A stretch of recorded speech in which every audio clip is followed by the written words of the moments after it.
வணக்கம். இன்றைக்கி நம்ம பார்க்க போகிறது டூத்பேஸ்ட்டை பற்றி. நம் முன்னோர்கள்லாம் பார்த்திங்கன்னா ஆளும் வேலும் பல்லுக்குருதின்னு சொல்லியிருக்காங்க. அதை வச்சு தான் நம் முன்னோர்கள்லாம் அவங்களோட பல்லை பராமரித்தாங்க. அதுவே இப்போ நம்ம பார்த்திங்கன்னா மேக்ஸிமம் காலையில் எந்திரிச்சதும் பேஸ்ட்டை போட்டு பல் விளக்கிடுறோம். அந்த பேஸ்ட்டில் நிறைய கெமிக்கல்ஸ் இருக்குது. அது யூஸ் பண்ணுறதுனால பார்த்திங்கன்னா சீக்கிரமாகவே பல் விழுகிறது, பல் கூச்சம், அப்புறம் பல்லில் அந்த கரை படிகிறது, அந்த மாதிரி பிரச்சனைலாம் குழந்தைகளுக்கு சின்னதுலேருந்தே பெரியவங்க எல்லாத்துக்குமே அந்த ப்ராப்ளம் இருக்குது. 1917 இந்தியாவில் கோல்கேட் கம்பெனிக்கார லான்ச் பண்ணப்போ பார்த்திங்கன்னா இன்னும் உப்பும் கரித்தூளும் போட்டால் பல் விளக்குறீங்கன்னு சொல்லி அட்வர்டைஸ்மெண்ட் கொடுத்தான். அதே கோல்கேட் கம்பெனிக்காரன் பார்த்திங்கன்னா 2015 உங்களோட பேஸ்ட்டில் உப்பு இருக்கான்னு சொல்லி அந்த உப்பை ஆட் பண்ணி நம்மளுக்கு கொடுத்தான். அதுக்கப்புறம் பார்த்திங்கன்னா ஆக்டிவேட்டட் சார்கோல்னு சொல்லி கரித்தூள் அதை ஆட் பண்ணி அது ஒரு பேஸ்ட்டாக நமக்கு கொடுக்க ஆரம்பித்தான்.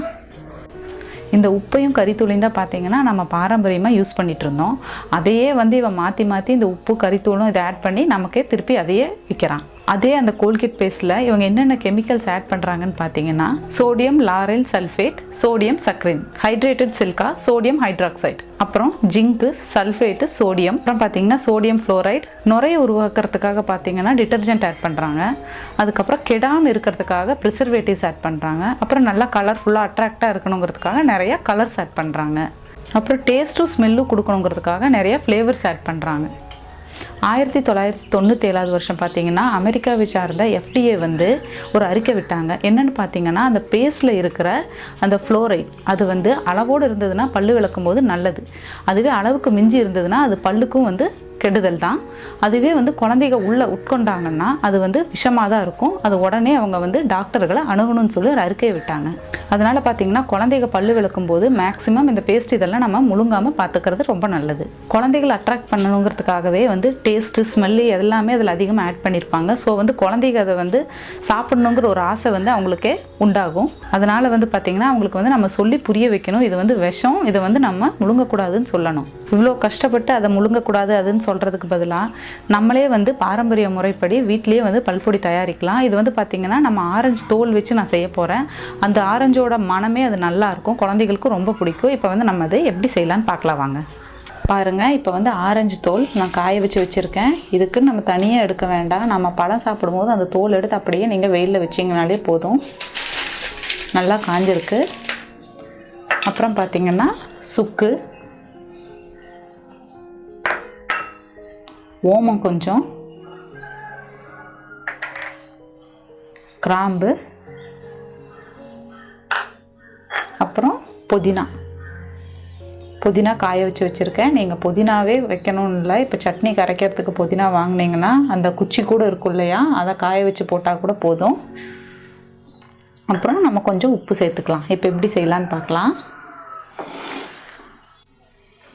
உங்களுக்கு பல்பொடி வீட்டுக்கு எவ்வளோ தேவையோ அந்த அளவுக்கு செஞ்சுக்கோங்க. இப்போ நான் செஞ்சு காமிக்கிறதுக்காக கொஞ்சமாக போடுறேன்.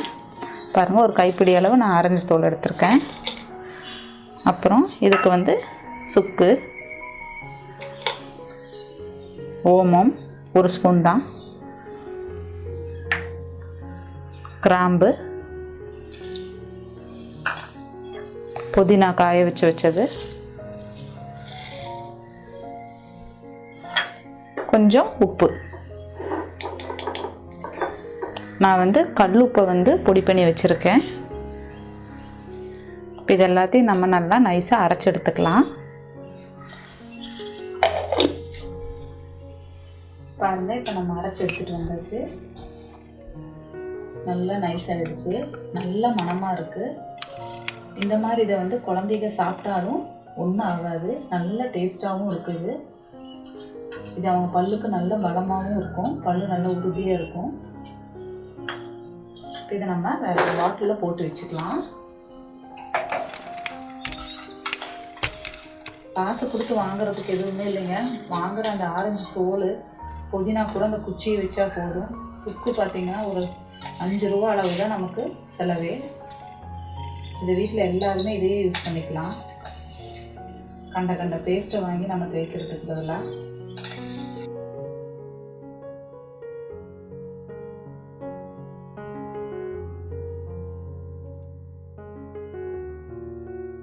அவ்வளோதாங்க, நம்ம பிடிச்சது. நான் உங்களுக்கு காமிக்கிறதுக்காக கொஞ்சமாக ஒரு கைப்பிடி அளவு தான் போட்டு அரைச்சேன். அதுவே இவ்வளோ வந்திருக்கு. நம்ம இதை ஃபுல்லாக பொடிச்சு வைக்கும்போது நம்ம ஒரு வருஷத்துக்கே நம்ம வச்சுக்கலாம். நீங்களும் இதை ட்ரை பண்ணி பார்த்துட்டு கமெண்ட் பண்ணுங்கள். சிம்பிளி ஷென்பா சேனலை சப்ஸ்கிரைப் பண்ணாதவங்க சப்ஸ்கிரைப் பண்ணிடுங்க. கூடவே பெல் பட்டனையும் ப்ரெஸ் பண்ணிடுங்க. தேங்க்யூ.